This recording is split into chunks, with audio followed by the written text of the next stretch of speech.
welcome to that 90s Wrestling Podcast. The Wrestling Podcast that takes us back to the glory years of WWE, the 1990s.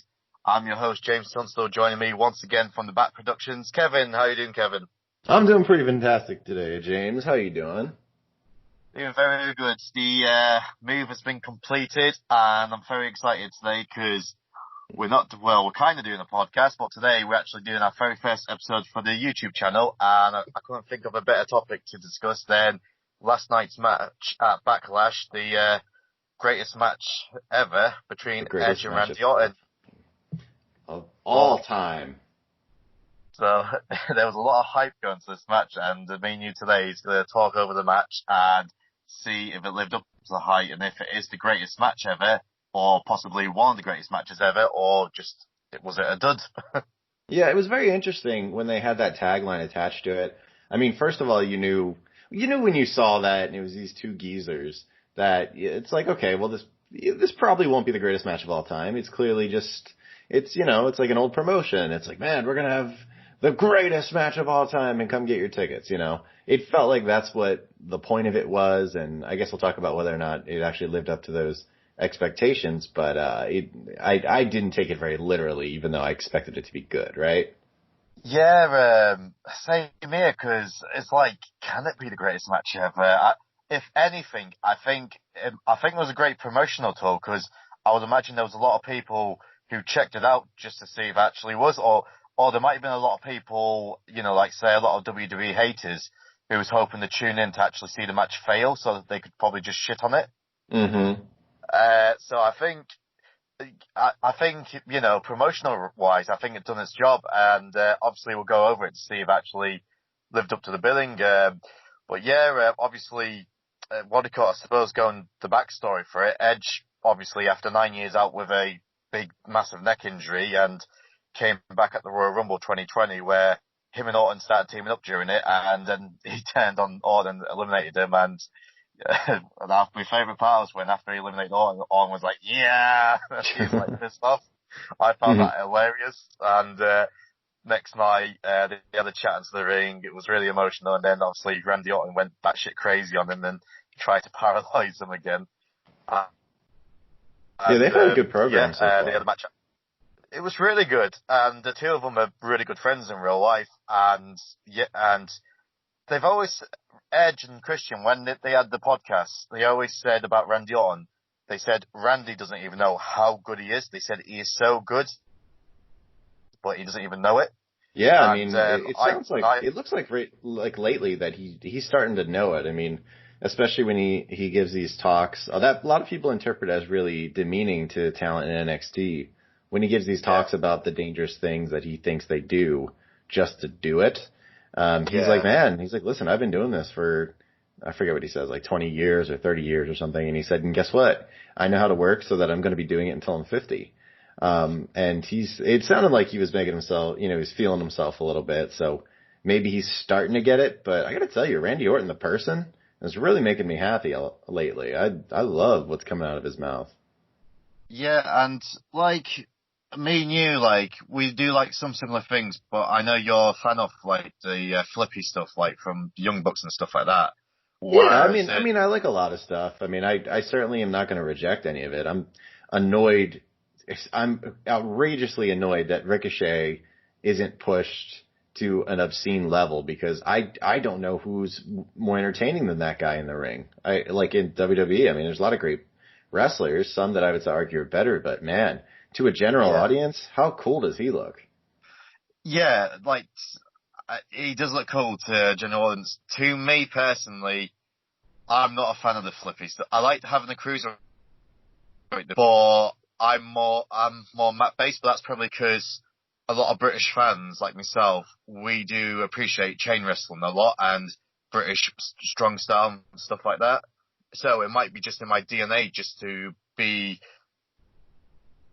leaning more towards the ground-based stuff. In saying that, one of my favourite wrestlers of all time is Jeff Hardy, and he's known for jumping off ladders. You know what I mean? Yeah, he's the Swanton dude. So it's pick and choose. I'm not a fan of when a lot of people love the Ricochet and Will Ospreay match. To me, it was just gymnastic. Well, that one, okay, so I have to admit, that was really over the top. I mean, it was quite literally all gymnastics. I remember my buddy showed that to me, and he was like, yo, this guy Ricochet and Ospreay and Will Ospreay, you got to see these two. This is like crazy what they're doing. I think that was in New Japan. Maybe it was another promotion. They were doing that, and I was like, okay, I'll watch, and I watched, and I was blown away, but I like, it wasn't exactly what I would call my ideal form of wrestling. But like, if you can get Ricochet to do that a bit against one of these guys that have big complementary styles, like him versus, I don't know, like Lesnar or something, it could look really cool. Yeah, and don't get me wrong, I'm not knocking the athleticism they show, okay, because what they can do is amazing. But I always believe the object of a wrestling match, and you'll see some spots in this match, like what we've discussed in a minute. I always believe the point of a wrestling match is to win the wrestling match. But when I see two guys who's just basically doing flips for the sake of doing flips, it's like they're not trying to win the match.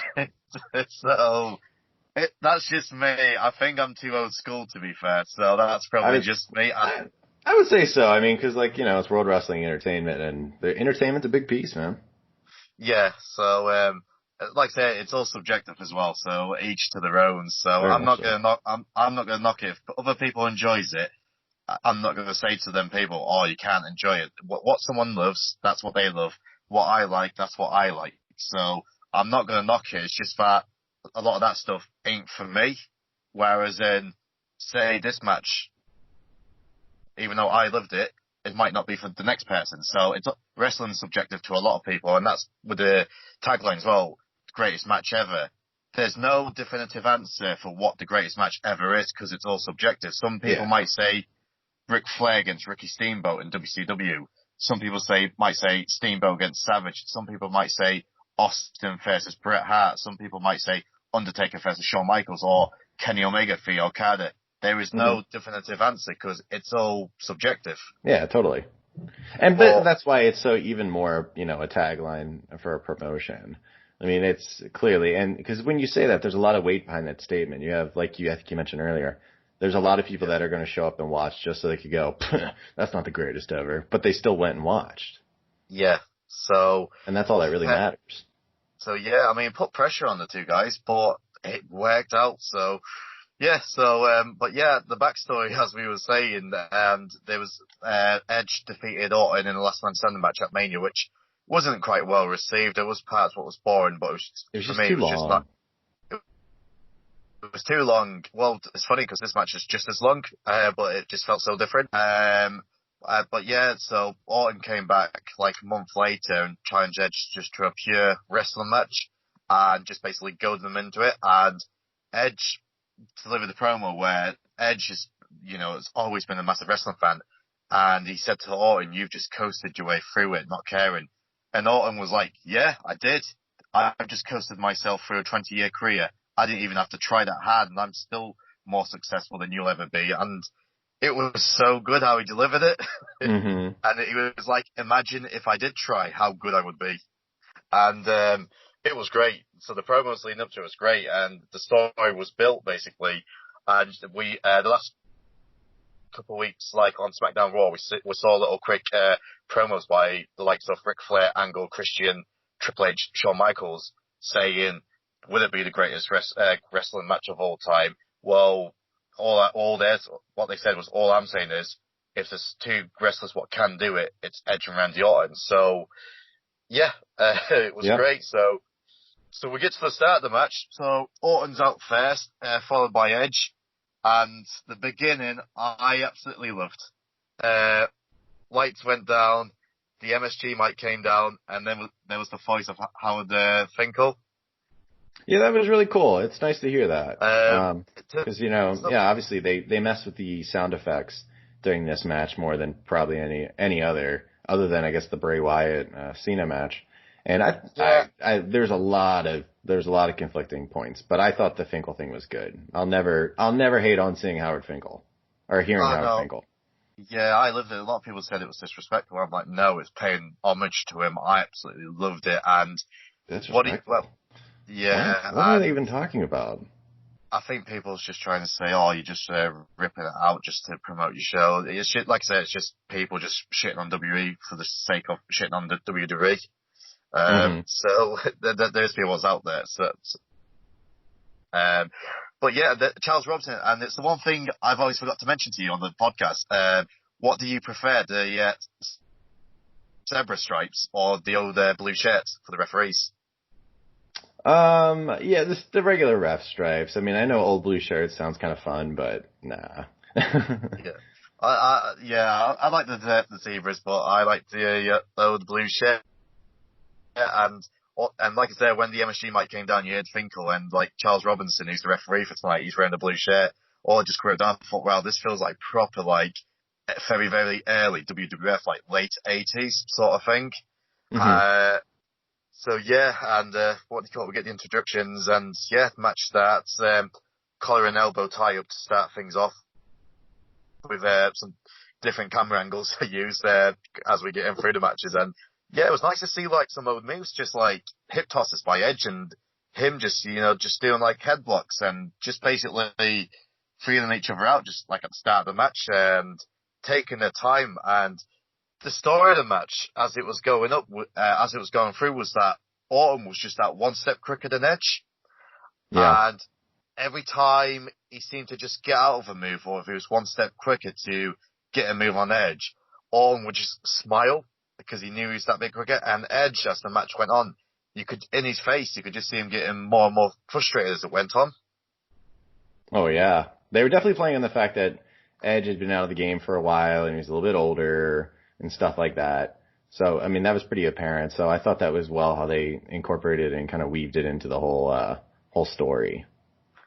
Yeah, and like I said, it was just taking the time. And as the match was going on as well, one of my favorite things, and this went through the whole match, they was basically targeting each other's like main injury they've had for their life. So Orton was just relentlessly like targeting Edge's neck. And Edge in return was basically targeting Orton's shoulder, where he's had a lot of injury with. So just made sense. You know what I mean? So it was just, yeah. That's how it was. And then one of the first big spots we saw, they're both on the apron, and Edge climbs up, and Orton tries to superplex him off the top turnbuckle onto like down to the floor, and Edge just gives him a headbutt, and Orton's on the apron. Then Edge flies off with like a flying clothesline, and you see the camera go to Orton, and he's just split open straight away. Yeah, that was that headbutt. It seemed like it really kind of cracked him open. At first, I wasn't sure what it would have been, and I'm sure it was real, probably not fake, because I don't really do that.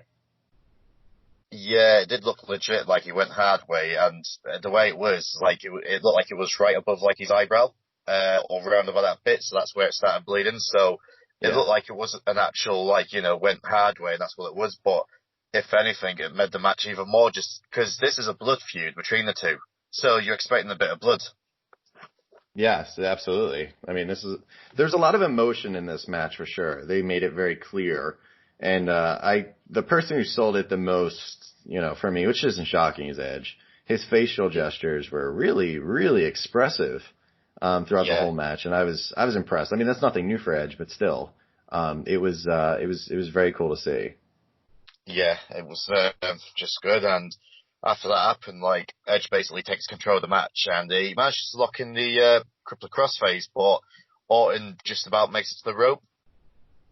And then Orton tries to catch him with the RKO, but he gets reversed. But then Orton, he normally does that turnover backbreaker move, but this time he seemed to do it so it was more focused as a neck break. And he took control, and like I said, Edge just sold it so well, like his neck like just was killing them basically. Yeah. And then after he'd done that, he went outside and he just threw Edge like all over the outside of the ring. He threw him into like the Perspex windows, to the barricade, and like into the stairs. And then one of my favourite parts as well during this time, he hit like a back suplex onto Edge, like onto the table. And he goes over, and first he's whispering, but then you can hear him like, for the YouTube channel, I'm going to try not to swear, but he basically said, "I'm going to effing kill you." Oh, and yeah, that was pretty clear, yeah. Yeah, and I was like, wow, I can't believe they've let that go. You could hear it quite clearly. Yeah, and you have the ability to edit. Like this is, this is clearly could have been taken care of, but they didn't feel it was worth it, I guess. I don't know. They're like, all right, let's just let it fly, I guess. Yeah, and it was pretty it was pretty sweet to actually hear it because, like I said, it just showed it even more like this was actually a blood feud. Oh yeah. But yeah, so it carries on. They get into the ring, and like I said, Orton's in control, and then he actually he looks up to the Evans, and then he attempts to hit the Three Amigos, Mm-hmm. and he manages to hit the first two successfully. But yeah, Edge manages to block it, and then he hits some of the Amigos. So I enjoy that spot because obviously I think everyone loves Eddie Guerrero. Oh, of course, Eddie, good old classic Eddie G. I love that. The only thing I like better from Eddie Guerrero, or at least as far as the tribute goes, is the the old chair spot where he doesn't hit anyone, but then he throws it to him, and then he's like, "Oh no, he hit me, ref! He hit me!" When he never did. The lie, cheat, and steal. Yeah, and as a side note, that was actually the his last ever match was against Mr. Kennedy. Kennedy. And he actually, yeah, and he actually used that method to actually win that match. Well, that's classic Eddie. It was quite fitting, really. Last person I saw do that was Sasha Banks a few years ago. That was pretty cool. Yeah. But I mean, there could have been someone else, but she's the last I remember. Yeah, and what do you call it? Yeah, she's a big fan of Eddie. But yeah, another thing I wrote down as well, Kevin. The commentary for this match was so good. Yeah, I agree. Except for like the only if you're like a super fan. Otherwise, this wouldn't matter. Someone on Twitter noticed that as the commentary was being said by Samoa Joe in the background, you can see Samoa Joe, but he's not talking. So they clearly edited it and they, botched it a little bit. I mean, not that it matters. You couldn't have noticed on the first view. Yeah, I noticed that myself, but to me, it just didn't take anything away anyway. But no, it didn't Samoa matter. Joe, I didn't realize how good Samoa Joe was on commentary. He's so good. And I'm not surprised with this at all. Like it's been what I call embarrassing at the WWE because like I couldn't understand for the longest time why Samoa Joe hasn't been champion because he's a top 3 guy on the mic without question. Yeah. So I just couldn't understand why you don't have this guy every week cutting promos on people in a major spot because he's so good on the microphone. And he's obviously, the man's been a wrestler for years, and the things he was coming out with, and obviously I'll get back to Samoa Joe, but even Tom Phillips and Byron Saxton was really well as well, and you can tell they get along in real life, so they done good as well. But I just want to point out Samoa Joe because he was just telling everyone, like, look at his face, look at the reactions from his face, and he was putting them over so well, and I'm like, wow, you are now my new favourite commentator at the minute, because I didn't realise how good he was, because, like, SmackDown and Raw, I don't really watch the full shows. I go over highlights and stuff. If I get time to watch a full show, I will do, but I try and skim it, because I don't get that much time to do it. But because I think he's just joined the team permanently now for the past week or two. But well, I hope so. I mean, if they're auditioning him, I think he's definitely passed this audition. Yeah, so he was unbelievable tonight. So kudos to Samoa Joe. But yeah, we get back to the match, and Orton hits a big superplex, which that was actually his father's finisher. Yeah, classic cowboy.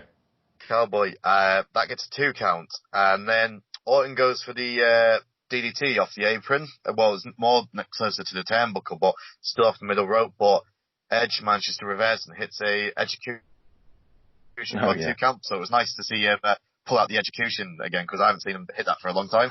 Mm-hmm.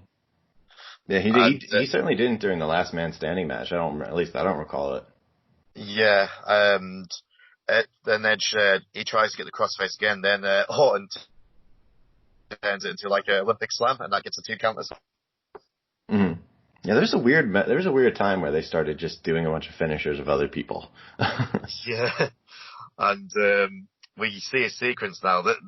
Now this is what I was trying to compare to the Ricochet with Ospreay sequence. So where they was just running the ropes and just I compare it to this sequence, where this sequence, they was basically just trying to hit a finisher, because we see Orton, he goes for an RKO, but Edge counters it, and he tries to hit the Unprettier, but then Orton basically, I don't know how he gets the height, but he manages to just leapfrog over him, and he tries to hit the RKO again, but Edge reverses it into an Edge-o-matic, and that gets a 2 count, and I just love that little sequence.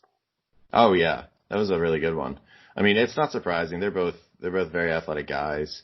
So I'm not terribly surprised that like Randy Orton could get the height that he did.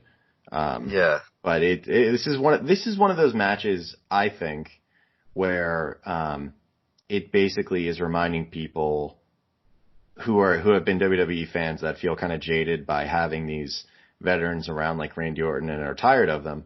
Basically, it's reminding them like there's a reason why he's been around this long. He really is good.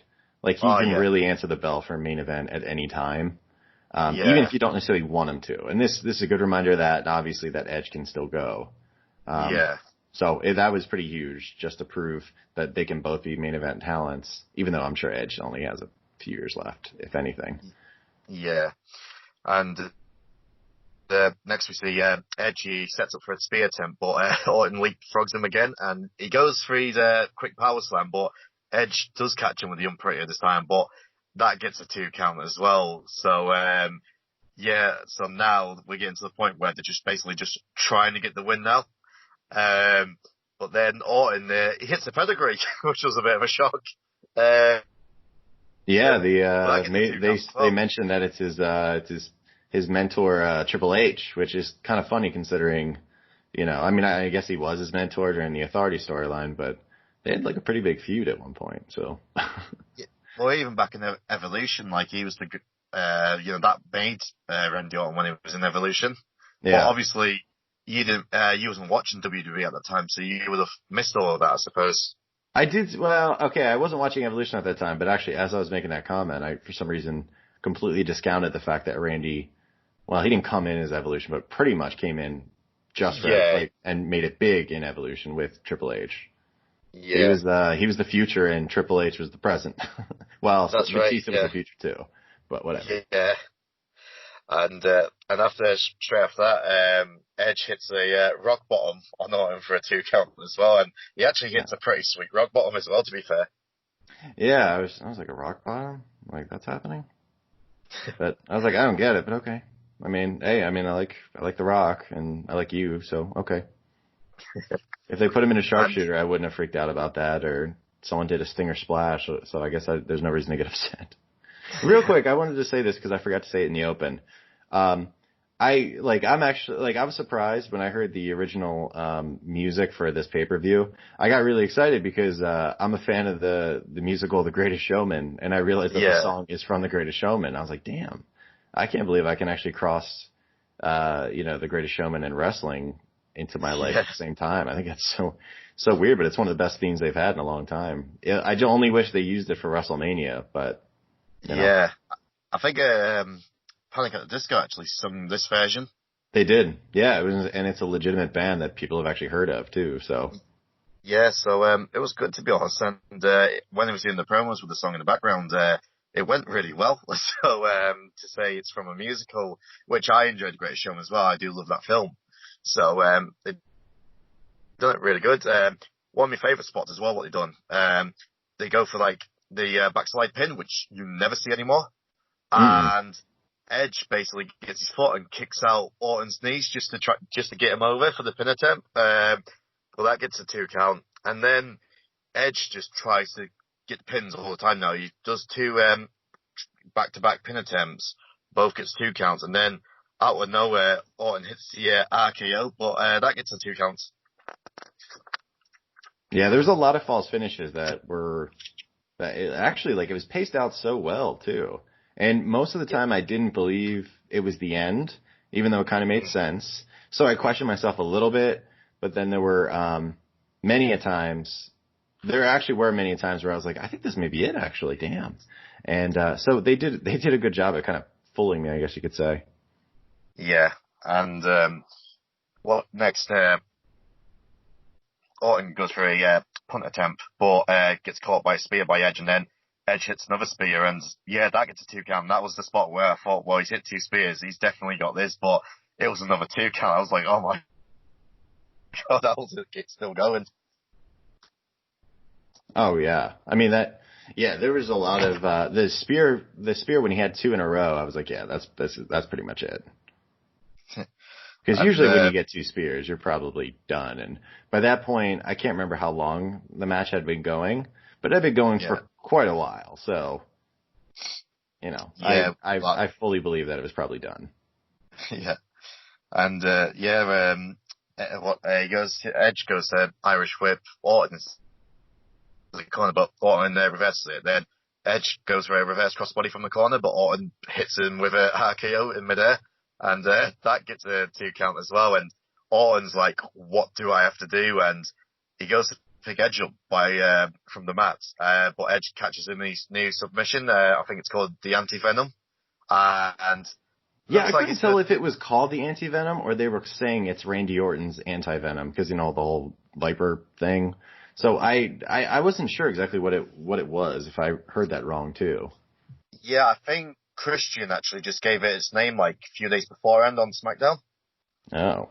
So it makes sense actually, because obviously Orton's the Viper, so it makes perfect sense.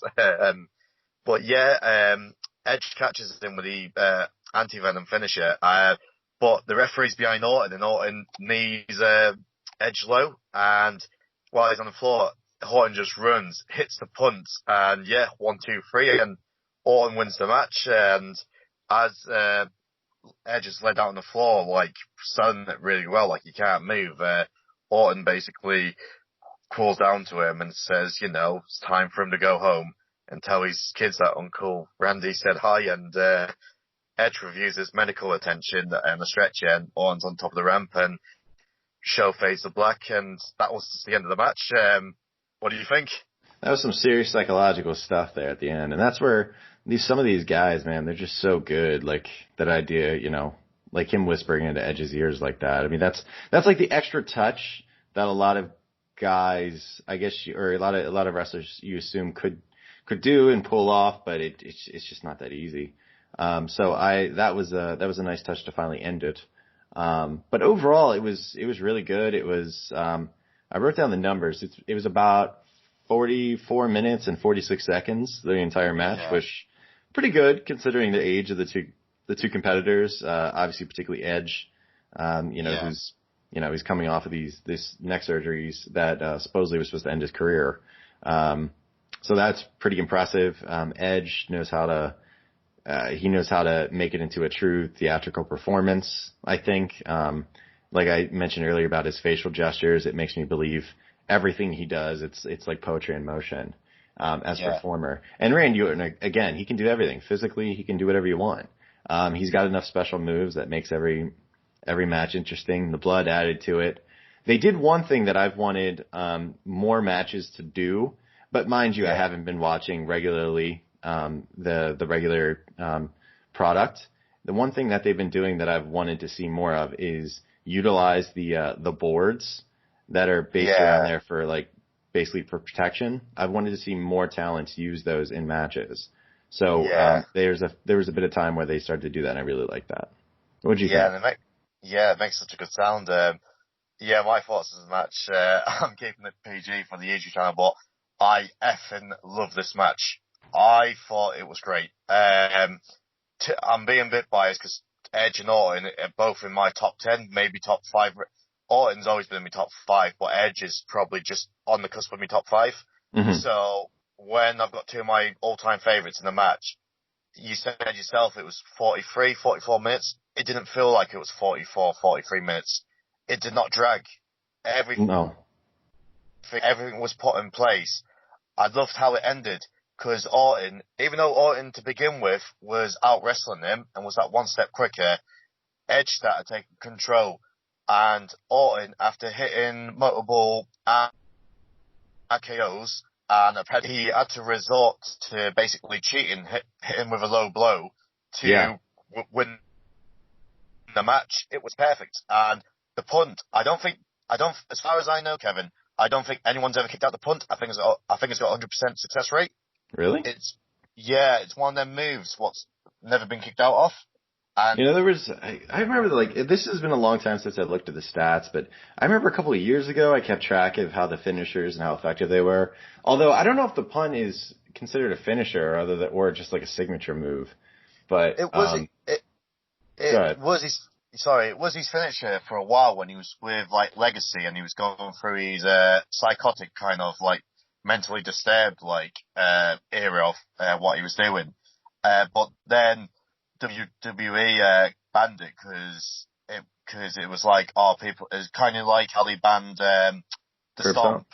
Yeah, for a while because it was so easily doable for kids in the street and it might, you know what kids like. We don't ourselves wrestling at home and things like that, but it might encourage kids to do them type of moves at home. So they thought, right, we'll just put a hold to that. So he only ever pulls the punt out for special occasions. This was the only way he could win the match. It was perfect. The way the match was set out, like the Coronel tie up, filling each other out, and just taking the tie, everything made sense. I loved the little spots, like the Free Amigo spots. I loved the spot where Edge headbutted him to bust him open. I love how Orton went really aggressive. Like you said, he got the Perspex window things, what was, separate the crowd from the ringside, and just throwing him into it and getting his head and throwing it smack into the steel stairs. And I love this match. This is the best match I've seen since Gargano and Ciampa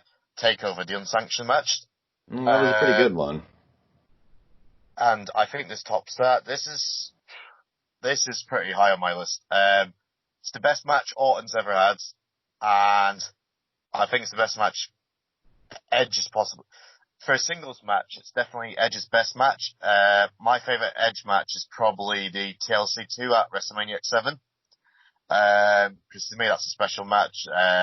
It's never been topped. That's the best TLC match of all time. But yeah, is it the greatest wrestling match of all time? We said that at the beginning. No match is the greatest match of all time. Yeah. In my opinion, it's one of the greatest matches of all time. That's my opinion. What's yours? Like you said, it's always so tough. I mean, like, if we qualify it by saying, like, it's one of the best one-on-one matches, that helps a little bit, because, obviously, like, a Royal Rumble is the whole match, and I don't know, it's tough to compare. But it is one of the best storytelling, yet no gimmick matches I can recall. Yeah. And so, like, no Money in the Bank, no Last Man Standing, no TLC, no, Iron Man, nothing like that. What I can recall, a 101 straight up, normal rules, it may be one of the best I've ever seen. And that's due, I think, a lot to the pacing of the match. Kind of like we had talked about the match between these two at Mania. Yeah, it was about the same length as this one, but the difference is it feels like it had lulls, it had peaks and valleys, and but like small ones. So the valleys of it. Whereas there were points in the Last Man Standing where they were just lying around, kind of talking to each other for good bits, after crushing each other's bodies. Whereas this, when like they got pepped up, like they would start running the ropes, like you had said, and they would start doing these like finisher trains or whatever, or they would do these moves that I even thought were interesting, where they would go to like Orton would go to do like a body flip 3 times in a row, and on the third time Edge learned and he didn't fall for it, and they did that to each other a few times, and like fake outs, and I thought those were really well spaced. So that's why most of the match I was just kind of glued to it. Yeah, and you explained it perfect there. And obviously the main title for it was the greatest wrestling match ever. Like I said, we can't say it's a great match, but I think it lived up to the hype. I think it over-exceeded the hype, if anything. Absolutely. It's kind of weird to say, but like kind of we had touched on, they call it the greatest match ever. You couldn't really ever live up to that. But the real hype is, like we had said, people going, there's no chance this is going to be the greatest. It's actually probably going to suck. So they tuned in thinking it's not going to be that great. And then they probably left going, damn, this was actually better than I thought it would be, even though it is being billed as the greatest match ever. So I think that's actually kind of impressive that they came away with that that impression, considering they labeled it the greatest match ever. Yeah, that's a good mind trick, isn't it? That's an example of just people just playing themselves, I guess, in the wrestling world.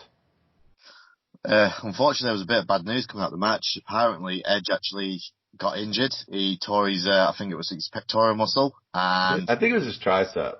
Tricep, sorry, my mistake, yeah. He tore a muscle, whatever. Yeah, and I think they say he might be out for like 4 to 6 months. I tried to look where he tore it, but he didn't sell it whenever it was. No. So yeah, he might be out for 4 to 6 months. Hopefully he makes a speedy recovery, but I heard a rumor about tonight. Hopefully it might be just a ruse, you know what I mean? I mean, maybe. I mean, the rumor I heard tonight is supposedly it's been confirmed by a few insiders that are saying there's going to be a surprise tonight, and it sounds like it might be Christian. Yeah, that'd be pretty. Yeah, just him and all. I have to admit, I'm not like super excited about that. I caught Christian at the tail end before he retired, like when he was in the World Heavyweight title / IC title picture, and I was like, you know what? I don't get Christian. I didn't really get him back in the day. I don't really get him now. I don't really care if he shows up or not. Yeah. So I think what I would do though, before we leave, I think I would do a bit of fancy booking.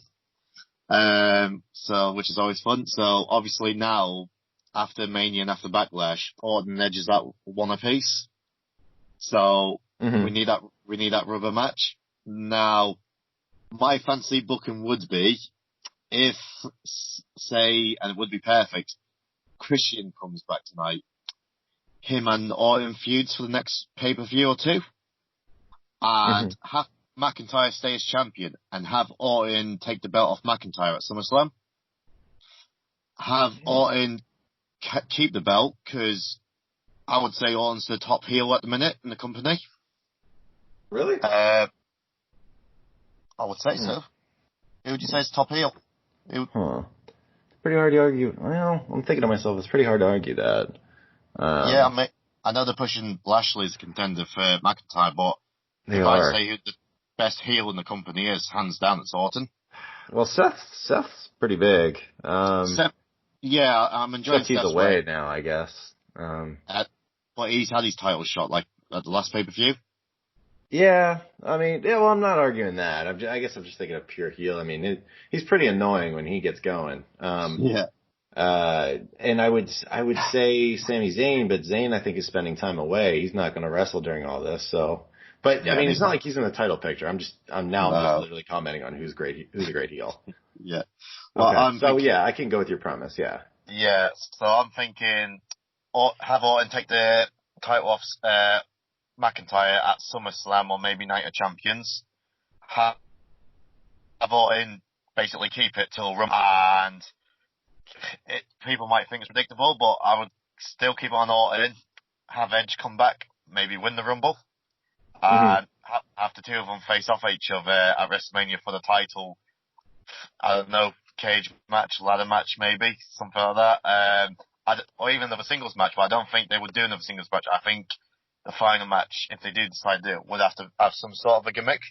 And that's how I would book it. And maybe you could choose who you want to go over. Maybe have Edge go over so he's WWE champion for this one last run, maybe. And, I see, I don't want that, but I can understand, I wouldn't hate it either, and that's probably what they would think. They're like, why not give it to Edge? Yeah. I just don't like the idea of Drew losing it, to be honest. I feel like you build him up pretty high. Yeah, I don't. I'm a big fan of Drew McIntyre, I've said many times, but if I had to fancy book for this feud, if you know what I mean. But yeah, we'll see how it goes. But yeah, so sorry. Final thoughts on the match then. Out of 5 stars, what would you give it? I'm gonna judge it based off of who they are and where they're at and everything. I feel like I can't give anything a 5 out of 5. So I'll do again, considering no stipulations or anything like that. I'm doing 4.5 out of 5. Yeah. I'm going big. Yeah. I'm giving it 5 out of 5. I love this match. You're willing to go for it, huh? Yeah, this is the best match I've seen for a long time. Like I said, I think for a long time, this is the best match I've seen, and all I keep thinking, right, Young Bucks, Ricochet, all them, this is how you wrestle a match. You don't have to kill yourself, like flipping off the turnbuckles, hitting Canadian destroyers off ladders, and basically shortening your careers. Have a match like this, and you can have a career for another 20 years. Because if the way all them guys are going, can you honestly say they'll be doing that in another 10, 15 years? I can't see it myself. No chance. And this is how you have a career. Orton's 40 now. Orton said, I'm going to have another 10 years till I'm 50, and that's me done. And I don't see any signs of him slowing down. I mean, he's getting older, significantly older every day, but he's reducing the wear and tear pretty heavily. Considering WWE has a pretty strenuous schedule compared to what the Young Bucks and stuff do, it's pretty impressive, actually. It is, and hopefully, we'll have the blow-off match between the two and see how that goes. But Kevin, that's reviewing that match. I'm glad that we was able to do something different instead of doing our old stuff. It was nice to do something current for a change. For maybe it's something we'll do in the future if we see matches what draws our eye more than anything. And like I said, after watching it last night, I thought to myself, right, we're going to have to review this match because it was just a brilliant match, and I enjoyed going over it, going a bit in depth on it. Well, that's great. Do you want to quickly plug your channels in your social media before we go? Yes, my YouTube channel, you can always check out if you like a bunch of different stuff, mainly like a Game of Thrones, Walking Dead, Star Wars, comic books, things like that. It's called, it's youtube.com/The Bat Productions, Bat with 2 T's. You can check me out there. I do lots of videos. And of course on Twitter, you can check me out at The Bat Pro. Once again, 2 T's, and it's just pro, professional. Cool. And yeah, you can follow me on Twitter at 90s Wrestling Pod. I'm quite active on there, and if you've got any questions for me, please send them and I'll answer every one of them. And yeah, please like and subscribe to this channel, which this will be the first video, which it's another project we're trying to grow that 90s Wrestling podcast. And obviously the main one is the podcast itself, which is available on Spotify, Podbean, Apple, all your major podcasting networks. We're available on there, basically. And please look into that, because we've got the archives shows reviewing WrestleMania, SummerSlam from 1990. We're about to go into 1991. We've also got a special interview with the original TNA Knockout, Goldilocks, who was very gracious to come onto the show to have a chat to her. And hopefully we'll be getting other guests and stars from yesteryear onto the show as well. But yeah, so that's goodbye from me, James and Kevin. Take care, everybody. Thank you very much for listening. I appreciate it. And hopefully we'll see you again. And please don't forget to like, subscribe, and please share the channel with your friends. Thank you very much, and we hope to see you soon. All right, take care, everybody.